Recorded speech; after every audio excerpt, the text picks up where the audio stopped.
पुरी जिला निमापड़ा विज्ञापित अंचल अमलपड़ा निकट में घनश्याम भवन में अखिल भारत छात्र संघर 90तम प्रतिष्ठा दिवस पालित हो जाइछि। एही परिप्रेक्षी में एआईएसएफ राज्य सभापति संघमित्रा जेना मुख्य अतिथि भाव जोग देइथिबा बेले मुख्य वक्ता भाव ओडिया चलचित्र अभिनेता बिरंची नारायण नायक जोग देइथिले। निमापड़ा महाविद्यालय पूर्वतन छात्र नेता सुदीप्त महांती प्रतिष्ठा दिवस पताका उत्तोलन करथिले। निमापड़ा स्वयंशासित महाविद्यालय ए छात्र शाखार छात्र छात्री मान द्वारा आयोजित एक शाखा सम्मेलन अनुष्ठित हो जाइछि। सम्मेलन में निमापड़ा महाविद्यालय शताधिक छात्र छात्री और पूर्वतन छात्र नेता माने जोग देइथिले। आगामी दिन में जातीय शिक्षा नीति 2020 प्रत्याहार हेबा सहित देश में एकक शिक्षा नीति प्रचलन पर शाखा तरफ दाबी करा सह छात्र संशोधन निर्वाचन करने निमंते सरकार एथिपई तुरंत पदक्षेप नेबा जरूरी बोली राज्य सभापति संघमित्रा जेना प्रकाश करथिले। मंगलवार अनुष्ठित कार्यक्रम में अन्य मध्य राज्य सह संपादिका शुभ्रा राणी साहू, निमापड़ा शाखा संपादक सागर प्रधान प्रमुख उपस्थित थिले। एही कार्यक्रम में अनेक प्रसंग पर आलोचना होइथिला। सेथिमध्यरु अन्यतम हेला एकक शिक्षानीति प्रचलन हेउ, राष्ट्रपति चपरासी पिलांक पई गोटिए शिक्षानीति प्रचलन करा जाउ, छात्र छात्री समस्यार समाधान रे एकमात्र रास्ता ता हेउछि छात्र संसद निर्वाचन एकांत आवश्यक। आज ए देशर सर्वप्रथम छात्र संगठन जी ब्रिटिशर्स मान विरुद्ध में लड़ी ए माटी को ए जाति को मुक्त करने प्रकृत आजादी देश को केमती आसबो जे लड़ाई करथिला से एआईएसएफ आज 90तम प्रतिष्ठा दिवस।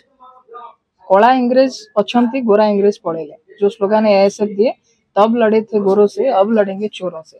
आज भारत वर्ष एवं ओडिशा रे जो सरकार क्षमतार अच्छी छात्र विरोधी सरकार, आज ओडिशार प्रति कैंपस रे स्टूडेंट माने सुरक्षित नहीं। सौम्याश्री घटना आरंभ कर बड़ंगा जो जो कैंपस आपन जिबे आज सरकारी दलर छात्र संगठन एबीवीपी पिलांकू केमिति जला जाई परिबो ता पई सेमाने गोटे इंस्ट्रूमेंट पालटी जाइछन्ते। सरकार को केमिति प्रोटेक्ट करियबो सेति पई सेमाने सिक्यूरिटी गार्ड साजिछन्ते। सेतिके बेले छात्र समाज तार इतिहास जानिबार आवश्यकता अछि। मो पछपटे जो फोटो गुडी को देखुचन्ती 1992 ठु आरंभ करी 1936 जेतळे आईएसएफ तयारी हला सेटु आरंभ कर 2025 पर्यंत छात्र समाज केमिति लढिछि, बेसालिस लढाई करिछि, व्यवस्था को प्रश्न करिछि, लहुलुहान हेइछन्ती, अनेक छात्र जीवन देइछन्ती।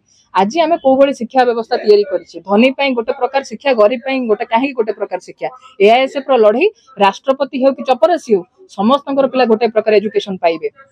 एजुकेशन रो बजेट काहे कि बढ़ु नै। हमर तो ओडिसा रो लोक शिक्षा मंत्री हेइछन्ती केंद्र रे, काहे कि केते निमापड़ा कॉलेज को केते से फंड अलोकेट कलेनी, शिशु मंदिर को दवा पैसा अच्छी, गवर्नमेंट कॉलेज कहीं पैसा ना, निमापड़ा कॉलेज को केमती संपूर्ण सरकारी मान्यता मिल कहीं इनिशिएटिव ना।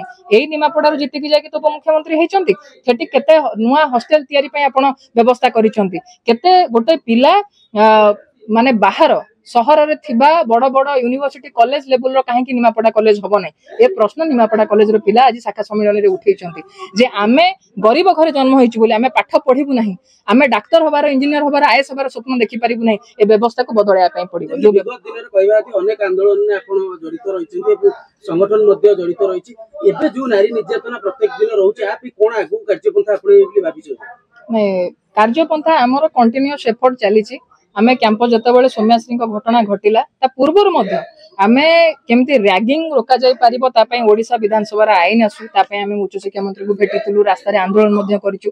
छात्र संसद निर्वाचन सबु समस्यार मूल, यदि छात्र संसद निर्वाचन न हेबो ताले समस्या आहुरी बढ़िबो एवं जो बड़ी परिस्थिति देखा जाउची कोउठी ना कोउठी माने एबीवीपी एबे अकल रे पडिया परे एबीवीपी नेता माने अरेस्ट होबा परे छात्र संसद निर्वाचन माने करई देबे नै, ता पई मते संपूर्ण व्यवस्था है। तेनु ता विरुद्ध रे लड़िबा एआईएसएफ रे प्राथमिकता रहिछि।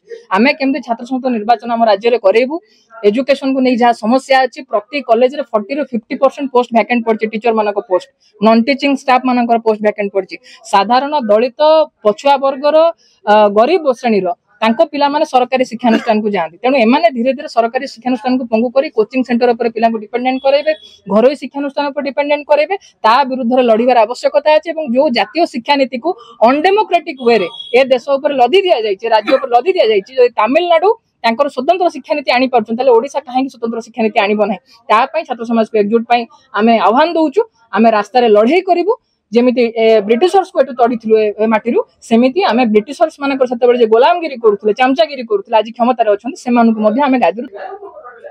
All India Student Federation ASF रो नवेतम प्रतिष्ठा दिवस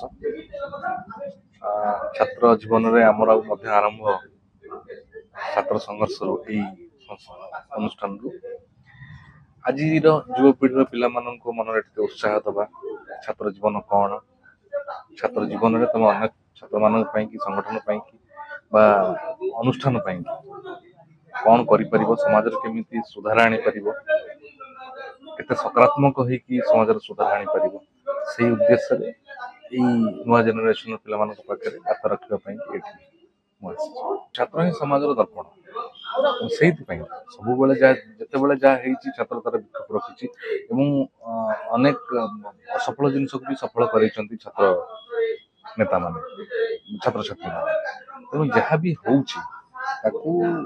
तार ठीक बाट देखब बाटर नवा यूथ मान छात्र मान दायित्व तेणु एएसएफ ए बाबद सब काम कर।